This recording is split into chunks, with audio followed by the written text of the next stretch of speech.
दबाव में लिए गए इस फैसले से शर्मिंदा है। दहशत पैदा की गई और का अपमान करने का काम हुआ था और स्पेशल हथियारों का जमावड़ा किया गया। हैं भी पुलिस प्रशासन द्वारा दबाव बनाया गया।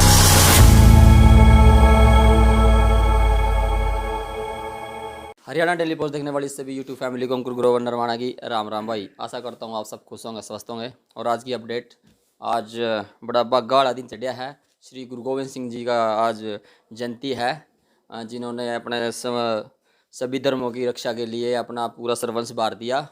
और कोटि कोटि नमन करते हैं हम श्री गुरु गोविंद सिंह के चरणों में। और आज का जो विषय है भाई, उझाना गांव का जो मुद्दा था वो शांत हो गया था। 28 तारीख की जो कॉल थी वो रद्द कर दी गई थी। वहाँ पे एक जो किसान संगठन है और अंबेडकर सभा के जो सदस्य थे वहाँ पे गांव में गए और पंचायत हुई। गांव राम ने पंचायत करके और उस मामले को अपने स्तर पर उसको निष्कासित कर दिया, जो 28 तारीख की कॉल थी। और समझौता हो गया था और गांव राम ने कह दिया भाई, जो डॉक्टर भीमराव अंबेडकर की प्रतिमा है भाई, उसको ऐसी समाज के साथ मिलके भाई वहाँ पे दोबारा कानूनी तरीके से सरकार के साथ लड़ाई करके वहाँ पे लगवाया जाएगा, हम हेल्प करेंगे।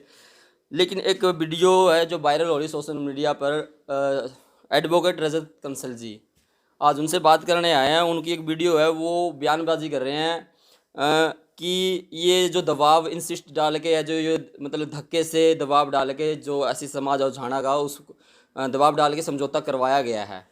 तो इस पे भी बात करेंगे। और पुलिस प्रशासन पे भी इन्होंने उंगली उठाई है भाई, बंदूक की नोक पर जो ऐसे समाज के जो इसको लीड कर रहे थे, जो वहाँ के गांव के लड़के थे, कनपट्टी में बंदूक रखे ये समझौता करवाया गया। तो इस सारे की जो सच्चाई है भाई, किन तथ्यों को लेकर क्या कारण है, कि क्या कारण रहे होंगे कि ऐसे कनपट्टी में बंदूक लगाई गई, ये रजत कंसल का कहना है। इसी विषय पे हम बात करने आए और हमारे साथ जुड़े हैं एडवोकेट रजत कंसल जी। जी नमस्कार जी। पहले जी नमस्कार साहब।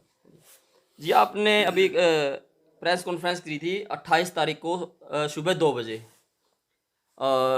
27 को इवनिंग में पंचायत हो गई थी और फैसला हो गया था कि भाई जो भाईचारा छत्ती बिरादरी का वो कायम है और बाहर के लोग ना आए 28 तारीख को।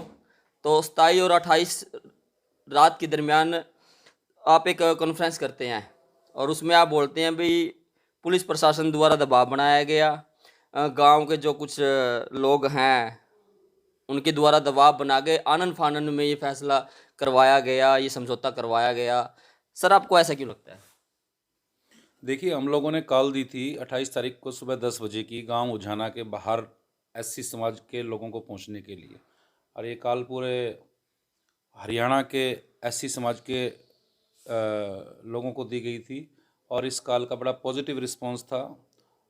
पूरे हरियाणा के एससी समाज के लोगों में बहुत गुस्सा था कि बाबा साहब की प्रतिमा को जिस तरीके से एसडीएम नरवाना ने उखाड़ के फेंकवाया था, सारा समाज हरियाणा का बड़ा दुखी था, रोष में था। और जब हमने कॉल दी तो पूरे हरियाणा के लोगों में बड़ा उत्साह था कि गांव में जाके और बाबा साहब की प्रतिमा को हम मान सम्मान के साथ दोबारा स्थापित करेंगे। जो प्रशासन के माध्यम है, चाहे वो सीआईडी के माध्यम हो या फिर उनकी अपनी कोई खुफिया एजेंसियां हों, उनके माध्यम से प्रशासन को भी पूरा इनपुट था कि हज़ारों की संख्या में उझाना गांव में पहुंचने वाले हैं लोग। और बाबा साहब की प्रतिमा इन लोगों ने जो उखाड़ी थी, फिर इन लोगों ने इस बात को अपनी प्रतिष्ठा का प्रश्न बना लिया कि चाहे वो गांव के जो सवर्ण समाज के लोग हों, चाहे वो प्रशासन के लोग हों, चाहे वो एसडीएम हो, इन लोगों ने इस बात को प्रतिष्ठा का प्रश्न बना लिया कि हम लोग किसी भी कीमत पर अब प्रतिमा को वापस नहीं लगने देंगे। गांव के कुछ युवाओं ने, जो जाट कम्युनिटी से कुछ लड़के थे, उन लड़कों ने एक सोची समझी योजना के तहत पिछले 2-3 दिन से, कॉल से 2-3 दिन पहले से ही कुछ प्रेस कॉन्फ्रेंस की, वीडियोस जारी की और ओपन थ्रेट किया, खुली धमकियां दी कि कोई गांव में घुस के दिखाए। मेरा उन लोगों से सवाल है कि जो कोई भी गांव है, भारत का कोई भी गांव है, कोई भी शहर है, वो किसी के बाप की जागीर नहीं है। कॉन्स्टिट्यूशन हमें इजाज़त देता है कि हम किसी भी गांव में जा सकते हैं, किसी गांव में आ सकते हैं। और कोई प्राइवेट व्यक्ति इस तरह की धमकी देता है तो ये क्राइम की श्रेणी में आता है। कोई इस तरह से किसी को आने जाने से रोक नहीं सकता। ऊपर से वो इस तरह का आह्वान भी कर रहे हैं और एक पर्टिकुलर कास्ट के युवाओं को उकसाने भड़काने का काम कर रहे हैं कि गांव में इनको नहीं आने देना है, एससी समाज के युवाओं को नहीं आने देना, आ जाए तो बंधक बना लेना है, वापस नहीं जाने देना है। उस बात को इस तरह से भी इंटरप्रेट किया जा सकता है कि उन लोगों का मकसद ये भी था कि गांव में जो भी आए उसको जान से मार दो। तो प्रशासन की शह पर अगर इस तरह की बाइट कोई हमारा साथी दे देता है, एससी समाज का दे देता, तो प्रशासन उसके खिलाफ तुरंत मुकदमा दर्ज कर देता। लेकिन इन लोगों ने प्रशासन की शह पर ही गांव में एक माहौल, दहशत का माहौल क्रिएट करने के लिए इस तरह की बाइट्स दिलवाई गई।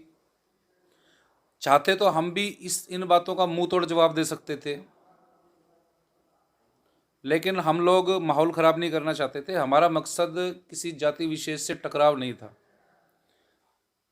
हमारी लड़ाई प्रशासन से थी और हमारी लड़ाई का जो लक्ष्य था वो बाबा साहब की प्रतिमा को दोबारा स्थापित करना था। जी सर, लड़ाई थी जो प्रशासन के साथ थी, सरकार के साथ थी, तो ये जातिगत रूप कैसे ले गया सर? कैसे इसमें जाटों को इन्वॉल्व किया गया सर? क्योंकि जाटों की तो कोई लड़ाई ही नहीं थी सर ये। तो आपकी तरफ से भी क्यों टारगेट किया जा रहा है? क्योंकि वहाँ पे तो जो छत्ती बिरादरी है, हम पहले भी देखते आए हैं और पूरे हरियाणा में एक भाईचारे की तरह रहते हैं, लेकिन ये जो रूप दिया गया, आपकी तरफ से दिया गया या फिर उधर से दिया गया, कौन वो लोग थे जो जाटों को कर दिया टारगेट? नहीं, हमारी बातों को गलत तरीके से इंटरप्रेट किया गया।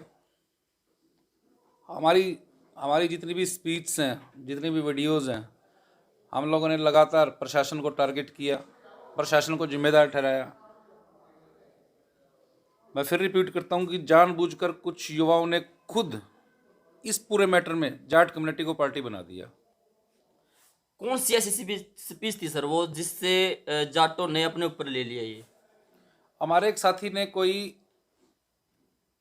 ने एक बात कही थी, शायद नरवाना में, कि हम चमार समाज के लोग हैं, हम चमड़ा निकालना भी जानते हैं, उससे जूता बनाना भी जानते हैं, पहनना भी जानते हैं, और कोई फालतू की बकवासबाजी करता हो तो उसके सिर पे जूती मारना भी जानते हैं।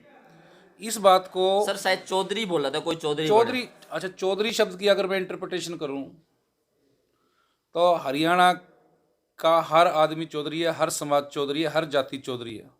भाई चौधरी की जो पगड़ी है, ये चमार समाज के लोग भी अपने आप को चौधरी कहते हैं, जाट समाज के लोग भी चौधरी कहते हैं, दूसरे और समाज के लोग भी अपने आप को चौधरी कहते हैं।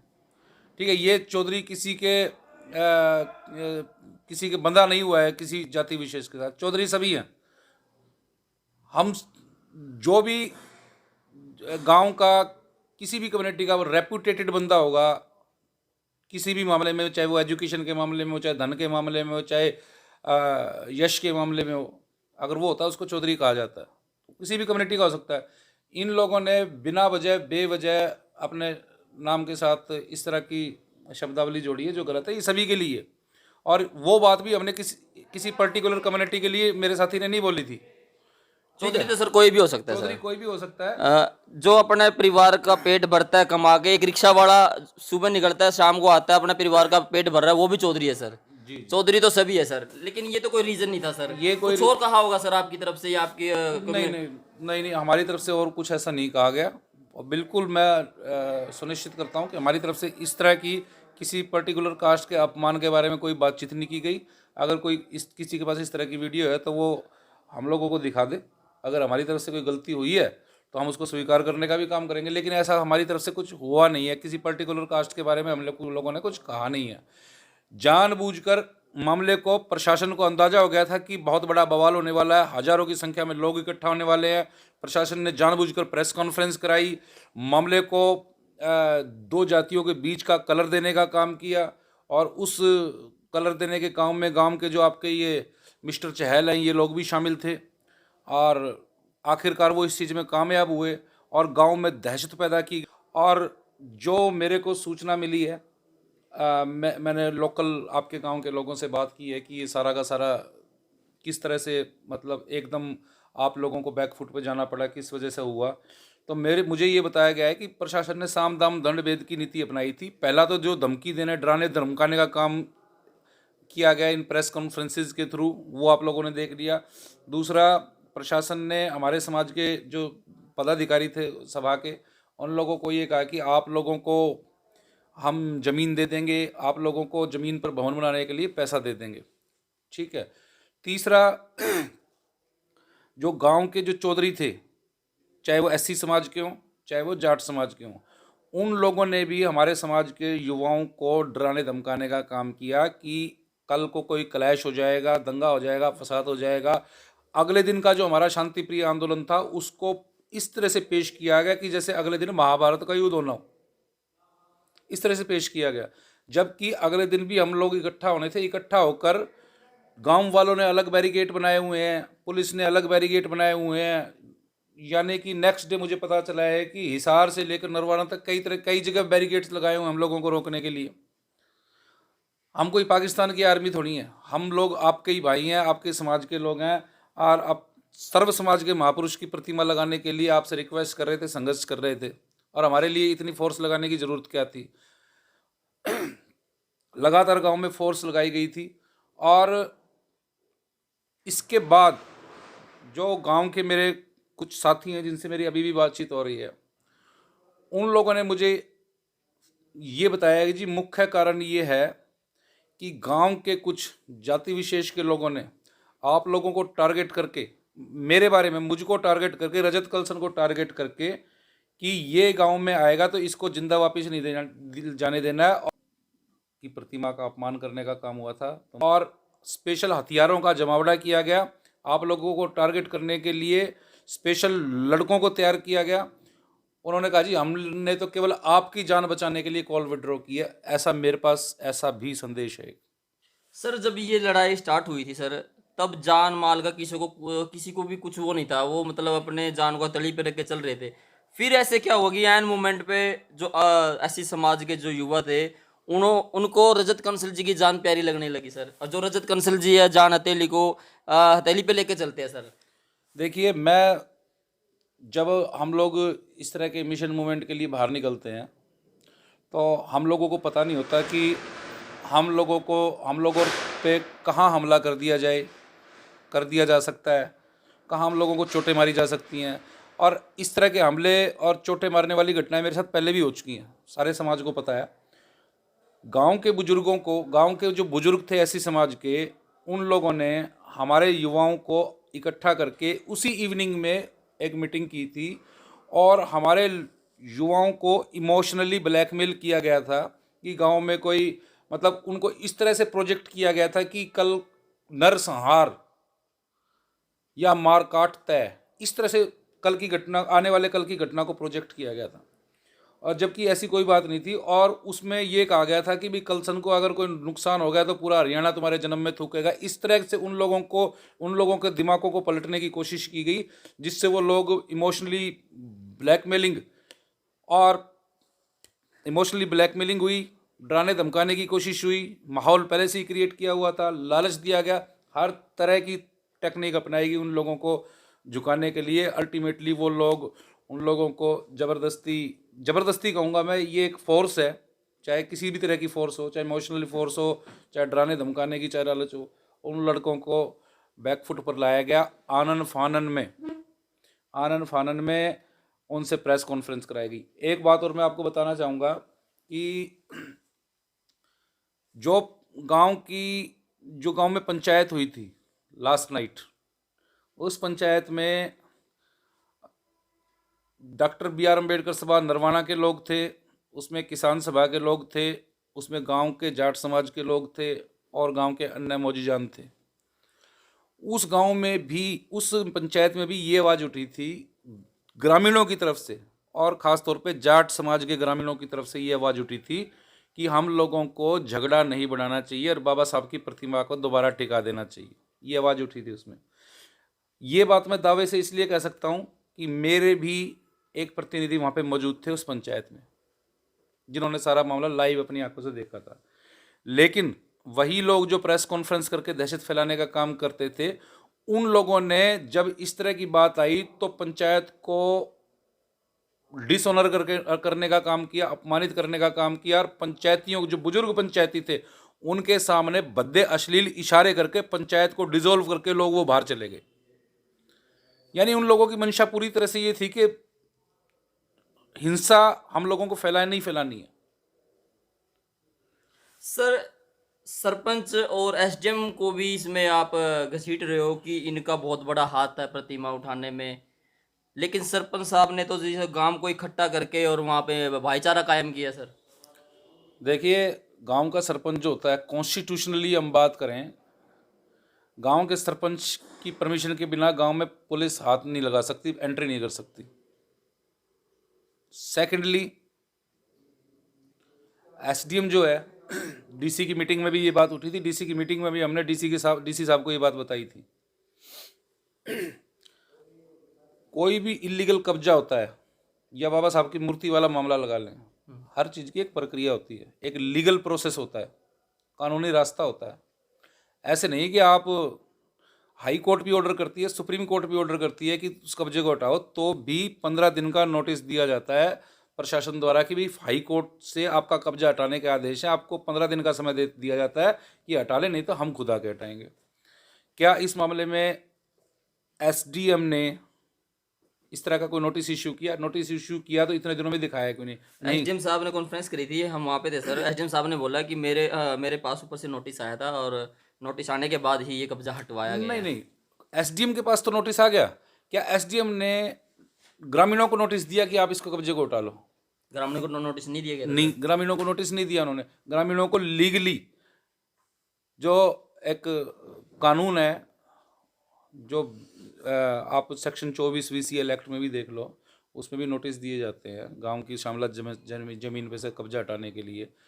तो एक टाइम दिया जाता है। हाँ, 15 दिन का टाइम दिया जाता है। वो टाइम हम लोगों को नहीं दिया गया। एकदम आनन फानन में इस तरह की क्या सिचुएशन पैदा हो गई कि पुलिस फोर्स भी गांव में आ गई, एसडीएम भी आ गया, एएसपी भी आ गया, लाठी चार्ज कर गया। इतनी क्या इस तरह की क्या परिस्थिति थी कि भाई गांव में एसडीएम घुस के तोड़फोड़ मचा के मारपीट करके और मूर्ति को वहाँ पे से उखाड़ दिया, इस तरह की। तो इसके पीछे कहीं ना कहीं कोई जानबूझकर, अगर आप इसकी बैकग्राउंड में जाओ तो कहीं ना कहीं हो सकता है कि प्रशासन की तरफ से या किसी समुदाय की तरफ से जानबूझकर माहौल बिगाड़ने का एक माहौल तैयार किया गया हो। आप लोग अगर इसकी बैकग्राउंड में जाएंगे, हम लोगों को हमारे बारे में ये कहा गया कि रजत कलसन भाईचारा बिगाड़ने का काम करता है, भाईचारा बिगाड़ने के लिए काम। लेकिन आप लोग किसी भी केस को उठा के देखो, रजत कलसन कब अपीयर होता है किसी भी पिक्चर में? हम लोग किसी भी पिक्चर में तब अपीयर होते हैं जब एससी समाज का नुकसान कर दिया जाता है, तब लोग हमको याद करते हैं। और इस मामले में भी जब नुकसान हमारे समाज का किया, हमारे महापुरुष का अपमान किया, तब हम लोग यहाँ पर आए हैं। कोई हम लोग पहले से नहीं थे। सर, भाईचारा बना हुआ है। आप भाईचारा बढ़ने के बाद, पंचायत होने के बाद, आप एक प्रेस कॉन्फ्रेंस करते हैं और आप एएसपी साहब पे भी टारगेट करते हैं कि उन्होंने गन पॉइंट पे रख के ऐसा समझौता करवाया गया होगा। देखिए, एएसपी साहब शुरू से ही इस मामले में मुझे लगता है बायस्ड रहे हैं। बायस्ड का मतलब है एक तरफा बात करते नजर आए, पार्शलिटी करिए। बिल्कुल। एएसपी साहब ने जिस टाइम हम पहली बार गांव में गए थे, उस टाइम भी एएसपी साहब ने कहा कि डीसी के ऑर्डर से ऐसा हुआ। आप वीडियो में सुन सकते हो, डीसी साहब के ऑर्डर से हुआ है। जबकि डीसी साहब से अगले दिन हमारी मीटिंग हुई, डीसी साहब का कोई ऑर्डर नहीं, डीसी साहब को पता ही नहीं था इस मामले का। सर जी, हमने आज ही प्रेस कॉन्फ्रेंस करी थी तो उसमें डीसी साहब ने बताया था, आपके थ्रू हमें पता चला था कि डीसी साहब से तो कोई ऐसी कोई जानकारी में हाँ, ही नहीं है। इस तरह का कोई ऑर्डर नहीं था। दूसरी बात, जो एएसपी साहब हैं, मुझे गांव के कुछ टेलीफोनिकली मुझे इस बात की भी सूचना मिली थी कि इस रात को 27 की रात को हमारे कुछ युवाओं को हिरासत में लिया गया है। मतलब नजरबंद कर दिया गया उनको, या नज़रबंद किया गया या उनको किसी थाने में रखा गया, कहीं रखा गया। और ये धमकी दी गई है पुलिस की तरफ से कि अगर ये कॉल कैंसिल नहीं की गई तो आप लोगों के खिलाफ दफ़ा 107-51 का उल्लंघन करने के मामले में दफ़ा 188 में मुकदमा दर्ज कर देंगे। मतलब आप इसको पुख्ता नहीं कर रहे हैं, लेकिन आपको लग रहा है कि ऐसा हो सकता है। जी, ऐसा बिल्कुल हुआ है। और मैंने कहा कि चारों नीतियाँ, साम दाम दंड भेद की नीति, दंड की नीति जो है उसमें ये उसमें कवर होता है कि लोगों लड़कों को नज़रबंद करके उनको कहा कि अगर कॉल कैंसिल नहीं की तो इनको जिस तरह से पहले उस साथी का उठाया था दोबारा उठा के थाने में ले जाओ और सुबह कोर्ट में पेश कर दो। प्रेस कॉन्फ्रेंस में सर हमारी ये कुलदीप सिंह एएसपी सर से हमारी बात हुई थी, तो उन्होंने बोला था अभी जो इस मूवमेंट को कमांड कर रहे थे, जो लीडरशिप से हमारी उनसे बात हुई है और उन्होंने अपनी एग्री कर दिया है इस समझौते के लिए। नहीं नहीं, मेरी या मेरे किसी भी साथी की एएसपी से इस कॉल को वापस लेने से संबंधित कोई बातचीत नहीं हुई। और मेरी आखिरी बार जो बातचीत एएसपी साहब से हुई थी वो उसी दिन हुई थी जिस दिन हम लोग जींद लघु सचिवालय धरने पर थे। उसी लास्ट टाइम उसी दिन बात हुई थी। क्या बात हुई थी सर वो? लास्ट टाइम उन्होंने मुझे डिप्टी कमिश्नर का एक संदेश भेजा था कि हम लोग आपके जो विवादित ज़मीन है वो डॉक्टर बी आर अम्बेडकर सभा को देने के लिए प्रोसेस शुरू करना चाहते हैं, आप एक रिटर्न रिक्वेस्ट हमको दे दो। तो एएसपी साहब के निर्देश पर एएसपी साहब की उस पर हमने वो एक चिट्ठी लिखा के डॉक्टर बी आर अम्बेडकर सभा के लेटर पैड पे कि ये ज़मीन हमको दी जाए, वो हमने डिप्टी कमिश्नर साहब को दी थी। ये हमारी बातचीत हुई थी, इसके अलावा और हमारी कोई बातचीत नहीं हुई थी।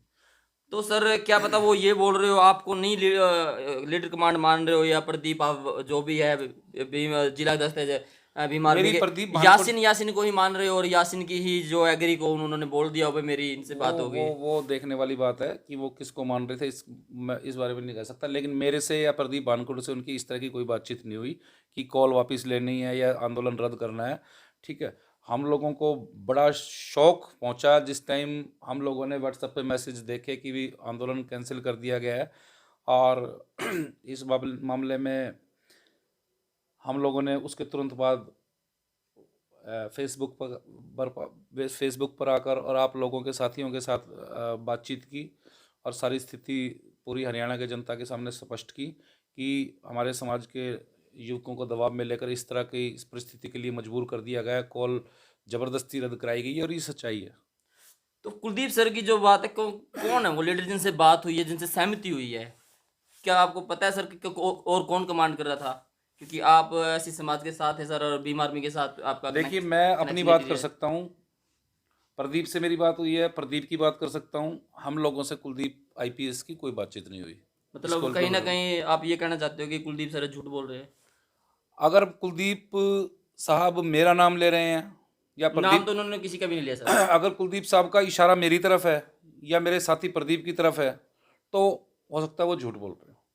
और इसके अलावा सर कोई और कमांड कर भी नहीं रहा था इस आंदोलन को सर, जो ये बाबा साहब की अम्बेडकर जी की मूर्ति को लेकर जो चल रहा था प्रकरण? जी जी, दूसरी बात ये है कि जो गांव में पंचायत हुई थी जिसमें किसान सभा वाले थे और ये थे, वहां पर गांव की एससी जो डॉक्टर बी आर अम्बेडकर सभा के सदस्य वो लोग भी नहीं थे।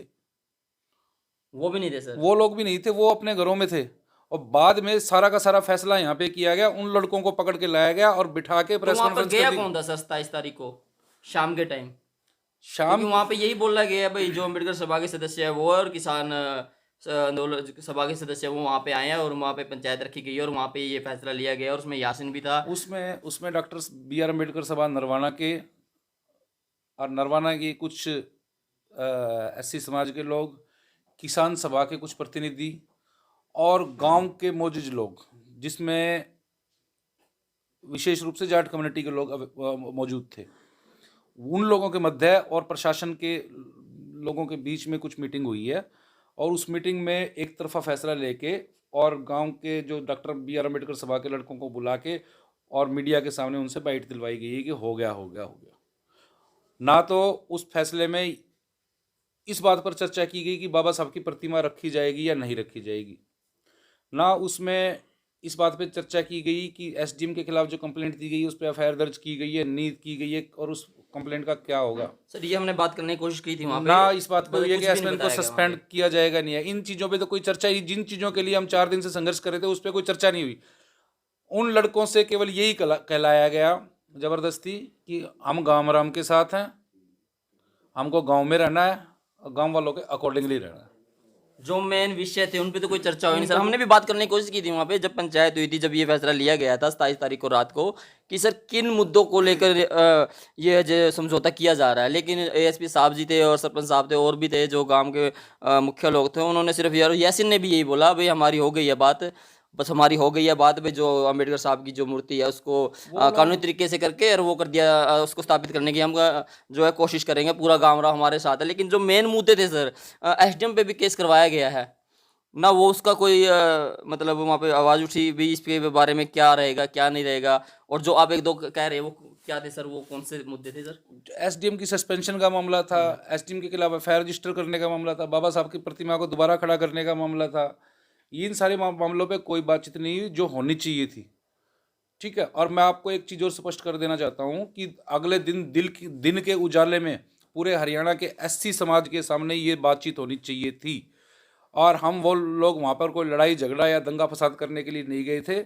हम लोगों का जो एक विज़न था वो ये था कि अगले दिन हज़ारों की संख्या में लोग इकट्ठे होंगे, हमारी तरफ से भी कमेटी बनाई जाएगी, दूसरे समाज की तरफ से भी कमेटी बनाई जाएगी, प्रशासन के लोग भी होंगे, और हम लोग किसी अच्छी जगह पे बैठ के हेल्दी चर्चा करेंगे और इस बात का हल निकालेंगे। लेकिन हमारे इस प्लान को दंगे के प्लान का कलर दिया गया गांव के लोगों द्वारा, प्रशासन द्वारा, और इस तरह की प्रोजेक्शन की गई कि मारकाट होने वाली है जो, और इसी गलत प्रोजेक्शन को लोगों के, जो एससी समाज के लोगों के दिमाग में प्रोजेक्ट किया गया, जिसके चलते उनको डरा धमका कर इस तरह का एक शर्मनाक फैसला कराया गया। और इसकी पूरे हरियाणा का जो एससी समाज है, दबा कुचला वर्ग है, वो जींद जिला प्रशासन और जो लोग इसमें इन्वॉल्व हैं उनके ऊपर लानत फेंकने का काम कर रहा है। कुल मिलाकर सर आप ये बात कहना चाहते हो भी जो हमारी आपकी ऐसी समाज की जो भीम आर्मी की लड़ाई थी अम्बेडकर साहब की मूर्ति को लेकर, वो सरकार के खिलाफ थी।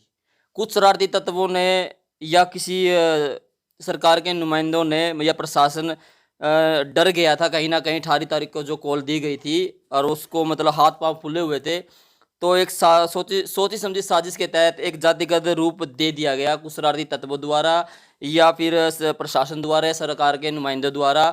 और इसलिए ये जो कॉल है इसको रद्द कर दी गई और दबाव बना के वहाँ पे जो भी वहाँ का समाज था, और जो ये कॉल है निष्कासित कर दी गई। और जो अम्बेडकर साहब की मूर्ति का जो मेन विषय और एसडीएम का जो उन पे जो केस चलने का विषय है वो ऐसे के ऐसे बीच में छोड़ दिया गया।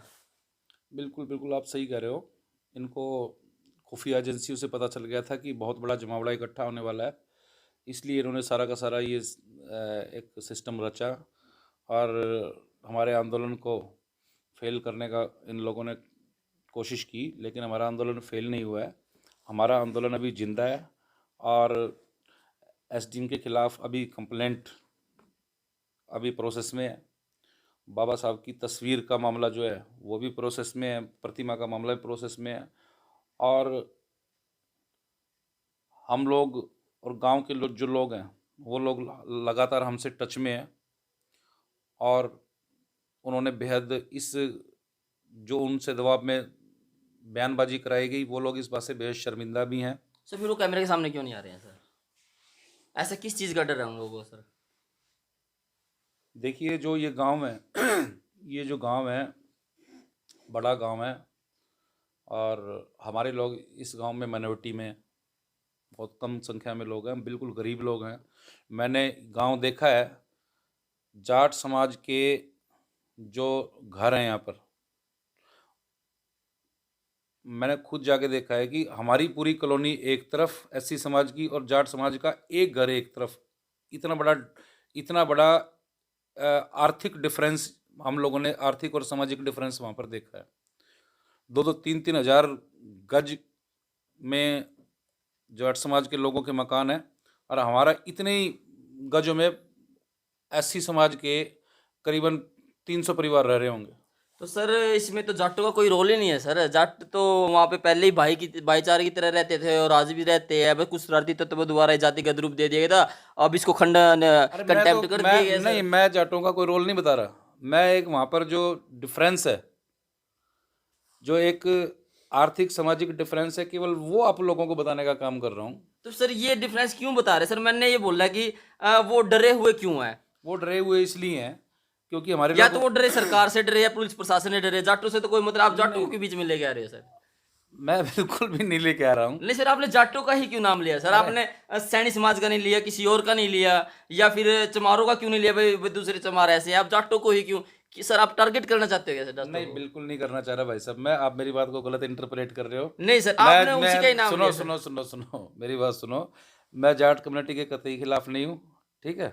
अगर आप ये साबित करने की कोशिश करना चाह रहे हैं, मैं बिल्कुल खिलाफ नहीं हूँ। अपराधी की कोई कास्ट नहीं होती, सही बात है सर। ठीक है। अपराधी की कोई कास्ट नहीं कोई होती, मजहब नहीं होता, कोई जात ठीक नहीं है। होती किसी सर भी जी। कास्ट का अपराधी हो सकता है, और हम लोग हमेशा अपराधियों के खिलाफ खड़े होते हैं, ठीक है। और इस मामले में भी हम लोग मेनली प्रशासन के खिलाफ खड़े हुए थे। मेरा आपका जो क्वेश्चन था कि हमारे लोग क्यों डरे हुए हैं, वो इसलिए डरे हुए हैं कि जो प्रेस कॉन्फ्रेंस की गई थी, जो धमकियां दी गई थी, उनसे वो लोग डरे हुए हैं। और गांव हमारा माइनॉरिटी में है, वो गांव में जो हमारे समाज के लोग माइनॉरिटी में कमज़ोर हैं, दबे कुचले हैं और गरीब हैं, ठीक है। और वो बड़े संपन्न लोगों के बीच में बैठे हुए हैं, और संपन्न लोगों की संख्या बहुत ज़्यादा है। कहीं ना कहीं उनके दिलों में डर है कि अगर आप लोगों ने एसडीएम के खिलाफ आवाज़ उठाई या बाबा साहब की प्रतिमा रखने की बात की, क्योंकि जिस तरह से कुछ ग्रामीणों द्वारा भी विरोध हुआ, तो भविष्य में कहीं जैसे गांव भाटला में हुआ है, जैसे गांव बगाना में हुआ है, हमारे लोगों को भागने पलायन करने पर मजबूर ना कर दे, हमारे लोगों को सामाजिक बहिष्कार ना कर दे, हमारे लोगों के खिलाफ गांव में कोई हिंसा ना कर दे। ये हरियाणा में रोज की बात है, कोई मैं नई बात नहीं बता रहा हूँ। आज भी गांव भाटला में हमारे समाज लोगों का सामाजिक बहिष्कार किया हुआ है। गांव बगाना के लोग पिछले 15 सालों से लघु सचिवालय के सामने रह रहे हैं, उनको गांव से भगाया हुआ है, ठीक है। और बहुत सारे गांव ऐसे हैं जहाँ पे पलायन करने के लिए मजबूर हुए हैं। वो इसीलिए मजबूर हुए हैं, गांव में रह के और गांव के मजबूत संपन्न लोगों की जो फतवे हैं, जो फरमान हैं, उनकी अवहेलना की, इसलिए उनको लोग ये उठाना पड़ता है। और कहीं ना कहीं इस मामले में भी गांव के कुछ लोग इन्वॉल्व थे एससी समाज के खिलाफ, इस बात से आप इनकार नहीं कर सकते। सर वीडियो के कमेंट सेक्शन पढ़ते हो सर आप? मैं पढ़ता रहता हूँ सर। मैंने कुछ कमेंट सेक्शन पढ़े थे सर कि भाई मारा गांव का उजाना का तो माहौल है, रजत कंसल लग रहा खराब करने। भाई मारा तो भाईचारा हो लिया, सारी चीज हो ली, हम फिर एक पटड़ी पा गए, रजत कंसल फिर वीडियो में नुनू लाई रह गया, मारा भाईचारा खत्म करा। अच्छा, कुछ कमेंट नु आ रहे हैं भाई ऐसी समाज के खिलाफ आ रहे हैं, भाई इनकी जो माँ बेटी है हमारा खेत माँ आएंगी और मामू कर देंगे, इसी से भी कमेंट आए हैं, हर तरह के कमेंट आए हैं सर। देखिए, मैं तो ज़िंदगी में पहली बार उजाना गांव में गया था, ठीक है। और मुझे बड़ी खुशी होती उजाना गांव में अगर मैं किसी अच्छी ओकेशन पर जाता, लेकिन हमारे हमारे महापुरुष की प्रतिमा का अपमान करने का काम हुआ था, तो मजबूरी में गांव के ही हमारे साथियों के बुलावे पर वहाँ पे जाना पड़ा। उनकी सम्मान के लिए हमने आंदोलन की, आवाज़ उठाई, और इस बात का विरोध हो रहा है, ठीक है। हमारी बाइट्स में दी गई इर्रिलेवेंट बातों को मुद्दा बना के इस पूरे मामले को जातिगत बनाया गया, दो जातीय रंग दिया गया, जबकि हमारी इस तरह की कोई मंशा नहीं है। और मैं आप लोगों के माध्यम से केवल यही संदेश देना चाहता हूँ कि हम लोग, कोई ऐसा नहीं है कि उजाना गांव में पिछले 6-7 महीनों से आ रहे हों, या लोगों की वहाँ पे मीटिंग्स लेके माहौल ख़राब करने का काम कर रहे हों। मैं लाइफ में पहली बार उजाना गया था, और हमने केवल एक न्याय की, सम्मान की बात उठाई थी, समाज के मान सम्मान की, महापुरुषों के मान सम्मान की आवाज़ उठाई थी। अब ये मान सम्मान की आवाज़ कुछ लोगों को अच्छी नहीं लग रही, तो वो कमेंट में भला बुरा गाली गलौज और पता नहीं क्या क्या लिख रहे हैं। मैं आमतौर पे इन कमेंट्स का जवाब देता नहीं हूँ। सर मेरा एक क्वेश्चन है सर। समझौता वहाँ हो चुका है सर, छत्ती बिरादरी का भाईचारा वहाँ पे बना हुआ है। अब जो लड़ाई थी वो सरकार के खिलाफ रह गई है सर, और गांव उसमें साथ देगा। तो आप आपकी तरफ से और जो ऐसी समाज है, इन दोनों की तरफ से कनेक्टिविटी हो पाई है सरकार के खिलाफ अगली मूवमेंट चलाने के लिए? देखिए, जो भी हुआ था 28-27 की रात को आंदोलन रद्द करने के मामले में, जो खबरें चलाई गई थी, बड़ी दुर्भाग्यपूर्ण खबरें थी। आज गांव के साथियों की मुझसे बात हुई है, उन लोगों का स्पष्ट कहना है कि वो दबाव में लिए गए इस फैसले से शर्मिंदा है, दुख है उनको। और उन्होंने कहा है कि हम 1-2 दिन प्रशासन का जो एक्शन है उसकी वेट कर रहे हैं। अगर कुछ पॉजिटिव होता है तो ठीक है, नहीं तो फिर हम सड़क और अदालत की जो लड़ाई है फिर दोबारा शुरू कर सकते हैं। मैं यहाँ पे कहना चाहूँगा, अरजत कंसल सर जी कह रहे हैं भाई जो उझाना गांव के जो लोग हैं ऐसी समाज के हैं, उनकी सर से बात हो रही है कि टच में है सर के भाई हम पे दबाव डाल के ये लिया गया है, लेकिन वो 2 दिन वेट करेंगे, अगर उसके बाद कुछ होता है तो ठीक है, नहीं वो दोबारा सड़कों पे आएंगे। यहाँ पे मैं आपको बता दूँ, जो इंसान डर गया और दबाव में आ गया उसका जीने का तो कोई अधिकार ही नहीं है, क्योंकि सबका एक अपनी डिग्निटी होती है और डिग्निटी को कायम रखना चाहिए। अगर रजत कंसल जी की बात सही है कि ये मामला है जो दबाव में लेके प्रेशराइज करके या गन पॉइंट पे रख के इसको समझौता कराया गया है, तो ये सरासर गलत है। और मैं कहना चाहूँगा भाई आज बड़ा अच्छा दिन है, गुरु गोविंद सिंह जी की जयंती है और एक ऐसे महान गुरु हैं जो जिन्होंने हर धर्म की रक्षा की थी और जिनके बच्चे तक नहीं डरे थे, जो 10-10 साल के थे बच्चे थे वो डरे नहीं थे जकरिया खान की जब कचहरी लगी वहाँ पर। तो आज दिन अच्छा है, अगर आपके अंदर है इतनी क्षमता तो हमारे कैमरे के सामने आए, क्या दबाव डाला गया क्या नहीं, इसका जो है आप हमारे कैमरे के सामने बताइए कि किस चीज़ का दबाव था क्या नहीं था। तो हम आप आशा करेंगे कि आप हमारे कैमरे के सामने आए। हरियाणा डेली पोस्ट न्यूज़ है जो निष्पक्ष करता है, बिना डरे और बिना दबे किसी का दबाव बनाए, जो सच्ची खबरें हैं जो एक्चुअल खबरें हैं वही आप लोगों के सामने प्रसारित करता है। तो प्लीज़ अगर जो भी है गांव का या कोई भी हो, हमारे कैमरे के सामने आए और अपने बयानबाजी कीजिए कि क्या हुआ था, असल में क्या था, क्या उस दिन हुआ था, क्या दबाव बनाया गया था प्रशासन के द्वारा या कुछ जातिगत गुंडों के द्वारा या किसी सरकार के नुमाइंदों द्वारा। तो प्लीज़ हमारे कैमरे के सामने आए और सच्चाई बताए, क्योंकि जो सच्चाई है वो कैमरे के सामने आनी चाहिए और यही हमारा मेन मकसद है। जय हिंद, जय भारत।